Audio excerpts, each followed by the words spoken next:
Hi. Alright, it was a long night, so bear with me. It's really cold, too, by the way. Also, are there any Vikings fans in here?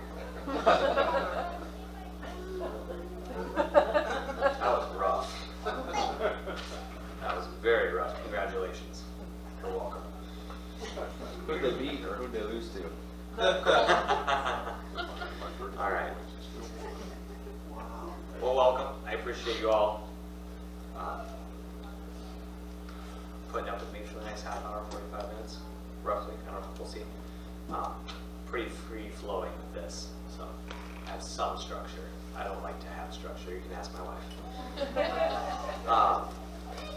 Basically, what I want to talk to you about today is we have a term in law enforcement called retired on duty.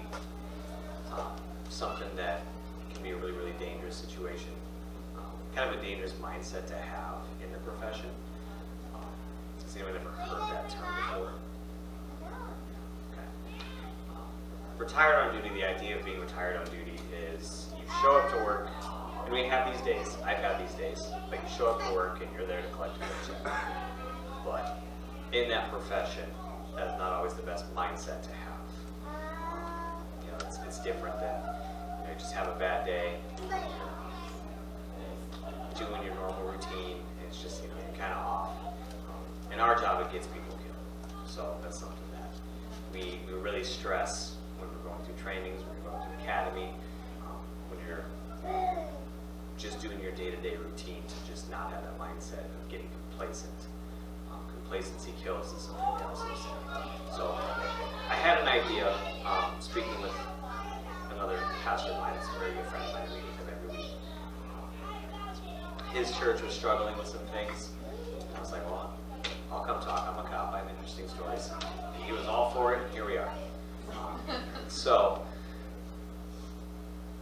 thinking about that thought process, with that ideology of being retired on duty, and how dangerous that can be, I think that we as Christians and followers of Christ sometimes find ourselves in those points and don't even realize it necessarily, to where we're just, you know, yeah, I went to church on Sunday, I'm good, and we just kind of go about our week. And I don't know, like, there's been certain times before recently where, you know, I'd show up and I'd be good, and I would kind of start to drop off, and then Friday hits, and Lord knows what my mind's at. And Sunday comes, same process, just over and over and over again. I feel like there's no growth in that.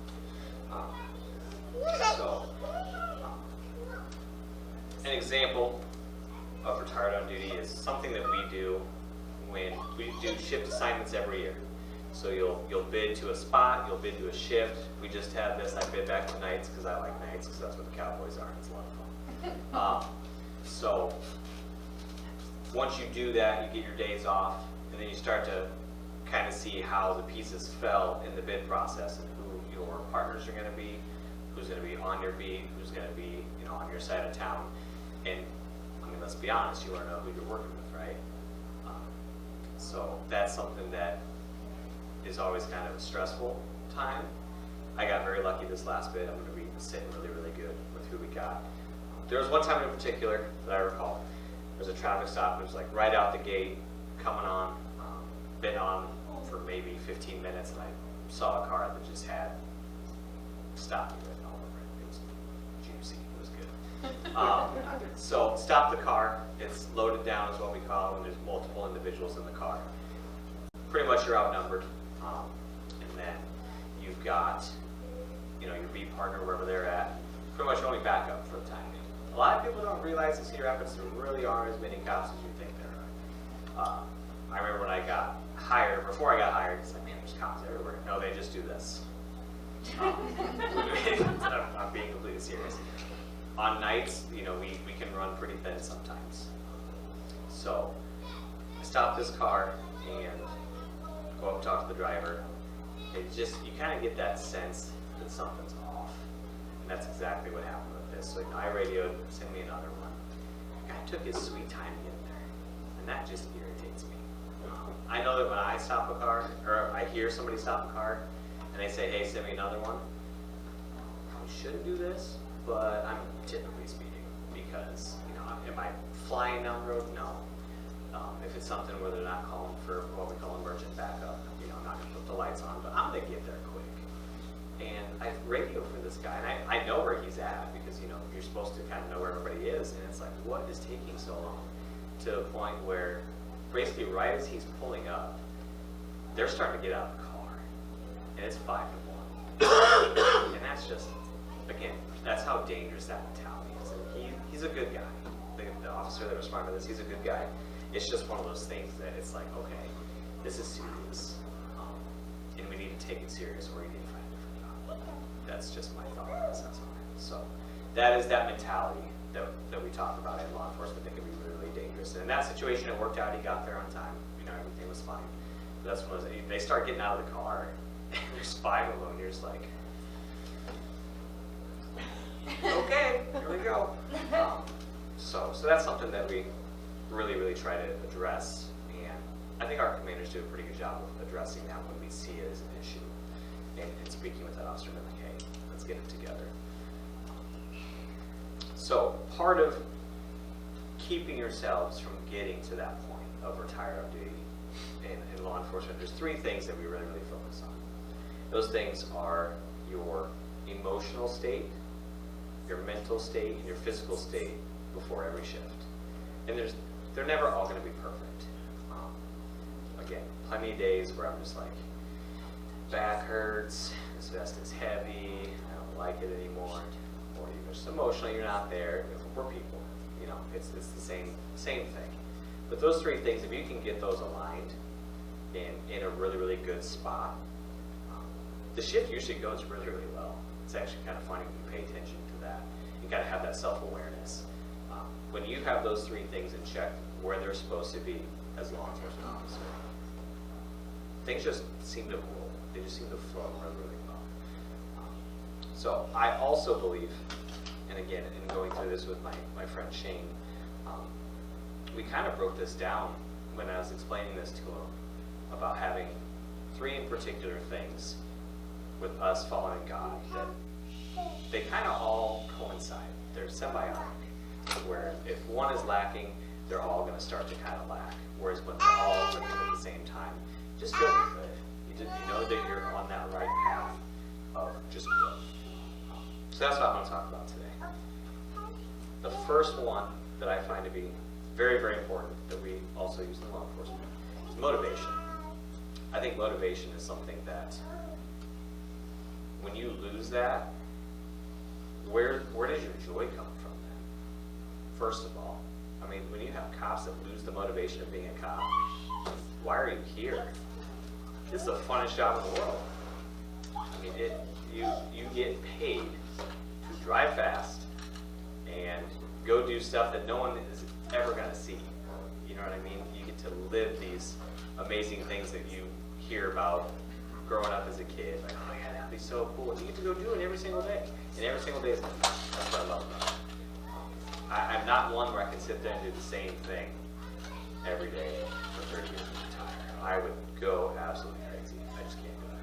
So this job really gives you that flexibility, and I absolutely love that. So when you lose that motivation to where you are the guy that, all right, yep, I'm going to sit here. I'm not going to move. It's just how unfulfilling. Did a great job. So you all have your Bibles. Going to turn to Proverbs 16. We're going to look at verse 2.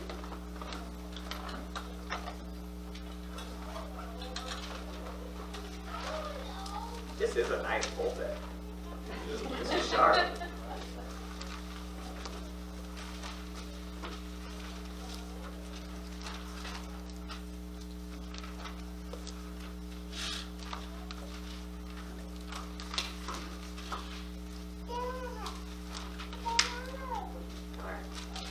Proverbs 16, verse 2. All the ways of a man are clean in his own sight, but the Lord weighs the motives. Now, when I was doing research for this, there were some different translations. The Lord weighs the spirit, but I really, really liked motive. And the big key thing for me with this is that every single day, motivation is a choice. Whatever decisions you make are a choice. Whether it's selfish, whether it's selfless, good, bad, doesn't matter. Everything you do is a choice. Motivation being one of those things. Okay? So when we hire that guy up in the corner of the beat, hanging out in the woods, where the GPS doesn't actually show, it just shows your latitude and longitude, so no one knows where you are. Well, we all know where you are. That you are making that choice. You are choosing to just be bitter and like you just don't want anything anymore. And that I was in that place for a really, really long time. Until recently, within the last few months, I felt like I was choosing every day to just wake up, go to work. I even lost my passion for work a little bit, and then go home, go to sleep. And that just sucks, honestly. It's a horrible feeling. So keeping that in mind and starting to make better choices with just small things. It's amazing how that can build. One of them being here, meeting all of you. I mean, this place has been awesome for us and for my family. I love it here. But making those choices and then the benefits down the line of those choices and how big that is. And I think sometimes we also fail to see that what we're doing now in this moment, how it can affect you 6 minutes, 6 days, 6 years from now, and how huge that is. Example of that, I stopped a car. This was probably a month ago. They had no headlights on 16th Avenue over by Edgewood. Not a great spot to have lights on. A lot of traffic through there. It's probably 11:30 at night, almost midnight. So I stopped the car. And initially your thought when there's no lights is OWI. It's typically what happens. You leave the bar, like, yeah, forget to turn the lights on, and they are just tanked. I end up getting up to the car, and it's two younger kids, probably in their early 20s.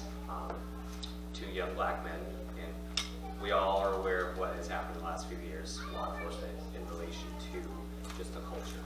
Okay? These kids look terrified. Probably haven't been stopped anymore. You know? And so they roll down the window and instantly, marijuana. Lots of marijuana. Now in the state of Iowa, per Iowa code, if I get the smell of marijuana, I am allowed to search that vehicle, regardless. That is probable cause to where I can pull everybody out, I can search the vehicle, and then search their persons in need. So, in this instance, I could have done that. Odds are I would have found something. I could see it on the floor, but I just wasn't pointing out and I could see it on the floor. So, talking with these kids, and I'm a pretty personable guy on traffic stops, stuff like that, until I need to get serious, and that's a different story. So I'm just having a conversation with these kids, and they're literally terrified. And it's like, okay, so how can I make a decision in this moment to down the line maybe prevent an interaction like that where these kids are terrified of being stopped by the police? I mean, let's be honest. Y'all get a little stressed out when the police get behind you, right? It just happens. My wife still does it. It's like, come on, really? We'll be driving down, Blairsbury, and she's like, I'm like, I'll just talk to him. It's fine. It's not a big deal. So, but in talking with these kids and seeing where they went, I got their license, go back to the car, run them. Had a couple run-ins for stupid stuff when they were younger, but relatively clean otherwise. In that moment, I'm like, I'm not going to search this car. I asked them where they're going. The route makes sense. It's when you start asking people questions, and then there's a certain way you ask those questions to catch them in a lie. Everything made sense. I don't think that they were trying to give me the runaround. Just sent home. There's no need. Honestly, marijuana's going to be legal soon anyway. Whatever. At least two 20-year-old college kids that are having a little bit before going to finals, we can work through that. It's fine. And they were honest. They, you guys know what I smell, right? They knew right away. So I'm like, you know what? It's just, don't be doing it in the car, okay? Take it somewhere else. We don't need to do this. And just the instant relief that you could see, to where maybe the next time they get stopped, they're not going to be so standoffish. Or the next time they see a cop, out and about, we see cops all the time at Walmart, Hy-Vee, maybe we'll say hi. I don't know. We could have possibly bridged that gap with them. And I know in that moment, I felt like I made a very, very good choice. And I had the motivation to do so, and to continue to do so. I still have that same mindset. I think that's really good. One page down, look at that. Just cruising right along. So the second key, also with law enforcement, that coincides with everyday life is, and this is the hardest one for me personally, I can come off as a very outgoing, confident person, but managing doubt, I really, really struggle with managing doubt. I feel like doubt is one of those things that it will show up and you don't deal with it right away. And I'm trying to get better at doing that, but it just festers. It just sits there. And you just let it gnaw at you and it just doesn't go away. And sometimes getting past that barrier can be very, very, very difficult. At work, I'm sure whatever careers you've all done over the course of your lives, I'm sure there's been countless times where something's come up and you're just like, yeah, this ain't gonna work. Personal life. It's Christmas time. Pretty much as soon as October hits, I'm like, I don't know how we're gonna do this Christmas. No idea. But make it work, right? And something really, really important to think about too is even with the right motivation and decision making, that doubt's still going to be there regardless. Doubt is absolutely inevitable. And I think as long as we think that and we can embrace that, we can learn to move past it in a much easier, more efficient way. Because it's going to come. There's nothing you can do about it. It's just how our minds work. We're human beings. You can turn to Mark 11:23.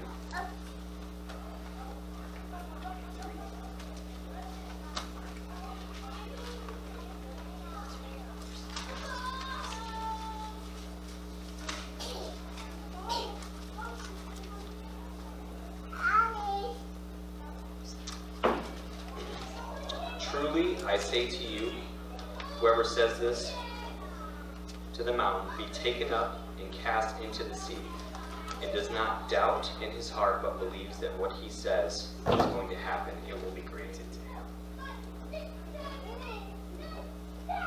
That is one of the most powerful verses I've ever personally read. And I think, you read it and you're just like, yeah, sure, I'm gonna move a mountain. Take it in the context that it's meant. That's a huge thing too, that I started personally doing the scriptures, thinking about context.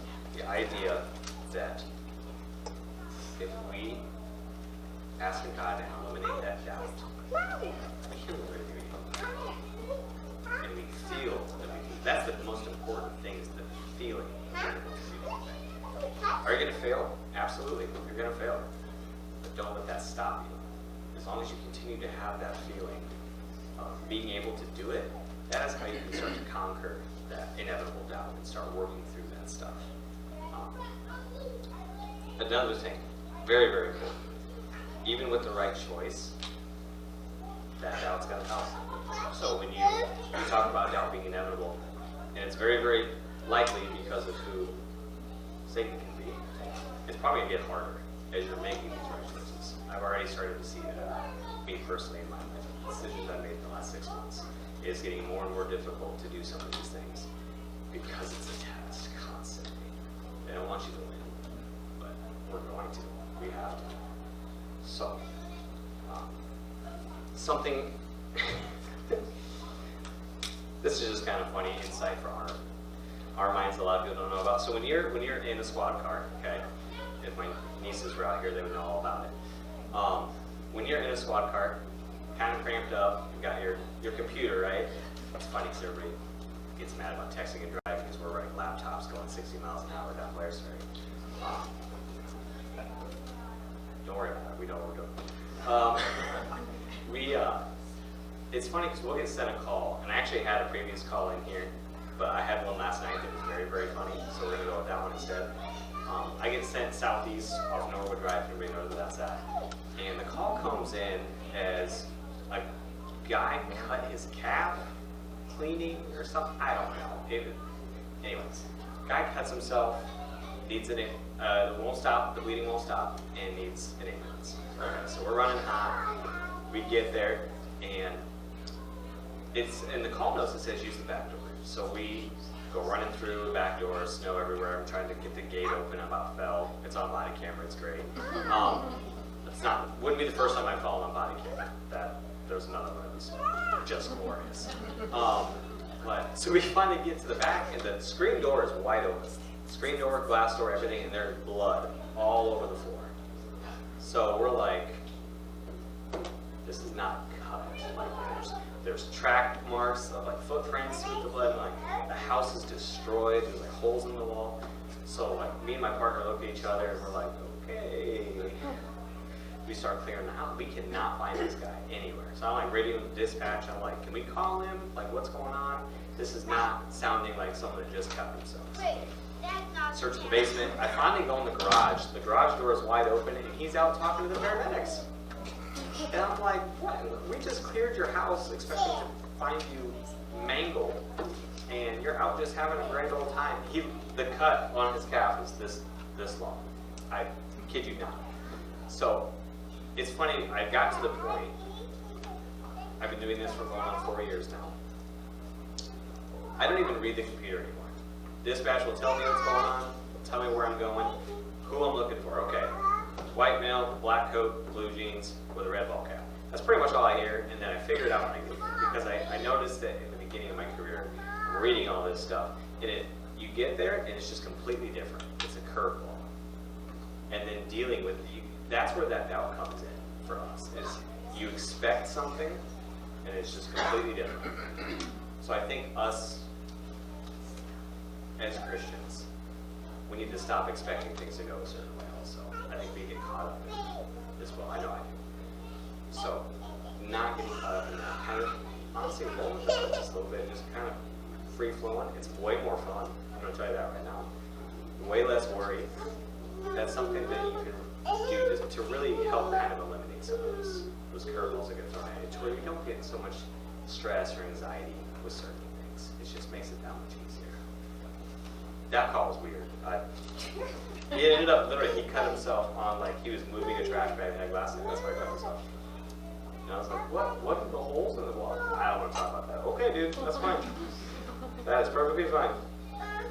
And then the third thing that really ties in this motivation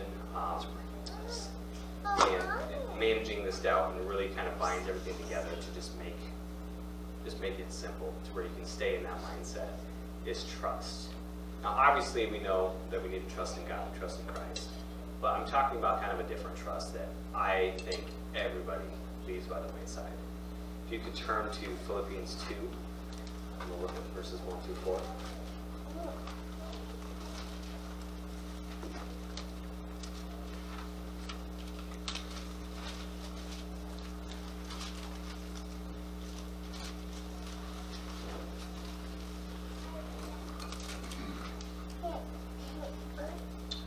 Before I read this is also one of those things that I think more so coincides with the doubt we just talked about. Being able to have this mindset is going to help with those things as well. Therefore, if there is any encouragement in Christ, if there is any consolation of love, if there is any fellowship of the Spirit, if any affection and compassion, make my joy complete by being of the same mind, maintaining the same love, united in spirit, intent on one purpose. Do nothing from selfishness or empty conceit, but with humility of mind. Regard one another as more important than yourselves. Do not merely look out for your own personal interests, but also for the interest of others. We cannot do this by ourselves. And I'm not just talking just with God's help. I'm talking to everybody in this room. We have this great support system. And one of the reasons why I love it here so much compared to the church that I grew up in, there's no offense to that church whatsoever. It was a great church to grow up in. Very small. Everybody knew everybody. Everybody watched us all grow up, graduate, go on, get families, everything. But here, I feel like this is a spot where we can talk about issues we're having with other people and get help. Talk about things we're going through and actually have that person will just kind of carry it a little bit, just long enough to where you can get back up and start managing that doubt on your own. Because having that ability in the Christian culture that we're in, especially with this one that we are hoping is that awakening is coming, is part of this getting it to where we're no longer trying to do everything on our own. I'm a firm believer in anything in life. There is a ceiling of growth when you try to do everything on your own. You will hit that ceiling and you will no longer be able to grow. It's impossible. You cannot know everything. I mean, it's like the iron sharpening iron thing, right? If you sit there and maintain that you don't need anybody, you don't want anybody, you're pretty much stunted. That's where you're done. There's nothing you can do after that. So I think having that importance to rely on other people. Me meeting with Shane every week for coffee. Not only do we have great conversation, he's a military vet, we have great stories, swap and stuff like that. But our ability to get together and really bounce ideas off each other. And it's kind of cool too because he, growing up in two different eras to where you really get a difference in perspective, which makes it a lot of fun too. We have great conversation. One thing with trust that law enforcement, a story that came to mind doing this. One of the hardest calls I've been on, and I don't even know if I was done with my first year yet. I don't remember exactly. If anyone knows where the Wellington area is, right, where we did the Redmond Park stuff, I believe, it can be a rough area. We had a shooting down there a few years ago that it was a pretty tough one. Kid was driving down, and without getting too many details, because I believe that case is still open, but he ended up being shot in the back of the head, crashed his car into a light pole, and then we were called. Now, at this point in time, it seems to always happen. You'll have those really, really slow nights or slow days, nothing is going on, but then when something like this happens, the whole city's burning. I don't understand that. It's absolutely insane. We had like 2 available units of a sergeant when the shooting went out. And usually when a shooting goes out, it's all hands on deck. So we didn't have a whole lot of people. And in the area that we're in, when stuff like that happens, instantly there's crowds right away. Everybody's coming out, whooping and hollering, you know, they know the kid. He was a young kid, he was 20 years old. So my sergeant gets there first. I'm literally watching his lights. I'm right behind him. There's another guy right behind me. It's just like a caravan. We get there, sergeant runs up, and I won't get too graphic, he used some very interesting means to stop the bleeding, we'll say that. But him doing that, that's all he's doing now. He literally cannot move where he's at if he's going to maintain that pressure on him. So he gets there, and as he's in the car, in the back seat, doing this to help this guy, then I show up and I'm like, what do you want me to do? And he's like, they're coming, keep them away. So I turn around, and it's just getting bigger and bigger and bigger. I mean, you've got a crowd started at 10, and it's 20. By the end of this, there's probably close to 60 or 70. Next guy gets there, he is now assisting to get this guy prepped to go to the hospital. Because the sergeant can't move, but we gotta get him out of the car. So as we're all doing this, and it's funny because it just happens with minimal communication, honestly, between the 3 of us. It is those 2 are talking the most in the car with the kid, and then I'm just kind of controlling the scene outside the car. And that was one of the scariest situations I've been in, because I talked earlier about that traffic stop, you know, outnumbered 5-1. Well, this one I was like 60-1. And they are all mad.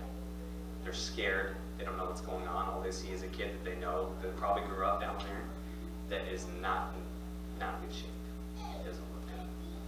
So that's something that having that trust, you know, that sergeant wasn't talking to me, wasn't asking me questions, he trusted me that I was going to hold that scene. I trusted them that we were going to get this kid out of here so we can get out of here, because this is not a good spot for anybody to be in. But we all had each other's backs. We all got through it, and everything was okay. The kid survived. It was amazing. I was absolutely amazed by that. He's still recovering. You know, I think he recently just got motor function back in his hands, so he's doing well. But a situation like that is absolutely terrifying. And that's one of those situations where you have all 3 of these things that I've talked about today come into play. That doubt, okay, okay, this is not going to be good. How are we getting out of here? Because most of the time, with something like that, those crowds are angry because they're scared. They don't know what else to do. I think one comment that was made is, why isn't the kid in the ambulance? I think my sergeant said, I don't have an ambulance in the back of my squad car. They're coming. You know, they're just angry. So being able to get on scene to something like that, and in order to act accordingly to potentially save this person's life, you can't have any doubt. You just got to do it. And that's another thing why I love this job, is you just kind of go. You get there. The doubt kind of comes in afterwards when you know you're going to get a call from the sergeant, like, hey, we're going to talk about this pursuit that you were in, because you did a lot of it. Got a few of those phone calls also. But so managing that doubt in a situation like that, but then trusting those around you, just like I just said, you have to trust those around you. Granted, is it as chaotic and hectic in this environment as something like that? No. But I feel like this is almost more important, because this is literally our futures. This is what my kids are going to grow up with, is we need to start relying on that family, that community that I think here is amazing. And we need to do a better job of making sure that we implement ourselves in that. But just keeping that in mind with trust is, reach out. Dave's got my number. Feel free. If you ever need to talk to me about anything, I'm not a lawyer. I don't want any of that. But any questions, law enforcement, you just want to talk, whatever, I'm more than happy to talk to anybody. That being said, if we can keep these three things in check and be fit for duty as Christians, to eliminate the possibility of being retired on duty, I think that one will be more fulfilling for you as a person, but we are just going to grow exponentially in our faith with everyone else. And then also have others see that. I mean, that's how it starts. I was drawn to my friend Shane on how we're sitting there and he's just constantly, and I tell him this all the time, how are you so at peace? He's just constantly at peace. We never get together and he's stressed out about something. He's yeah, I feel great. I'm like, okay, what's going on? He explains his week. I'm like, how are you okay? Like, mentally. Your car broke down, this happened, you know. He's got a daughter down in the seminary school in Texas that had some weird health issues pop up, and he is just so content. I want to be that. And I think that being able to manage these three things today is what's going to get me there, to where I can help other people have that. So that's my main message to you guys today, is just really kind of monitor how you're feeling with things. Monitor just little bits here and there. That's what I started doing, just small things. And I began to notice the change, and then I started every day, like, okay, I'm gonna make this decision. And I would just almost like do it and kind of sit there and be like, I feel good, all right, this is good, I like this. And then you just will really, really see yourself, almost surprise yourself. I was shocked at how I felt on a daily basis. Absolutely amazed. So that's my message to you guys, is just really, really think about those things. Think about the decisions that you make. I'm sure most of them are great. Dave would probably got to work on it. But other than that, I think you'll see a huge, huge change in us in this community here. I like where we're going with this. I think it's been really, really good in the last few months. So for that's what I have for you. Thanks for listening. Everyone wants other stories. I got plenty, and I love telling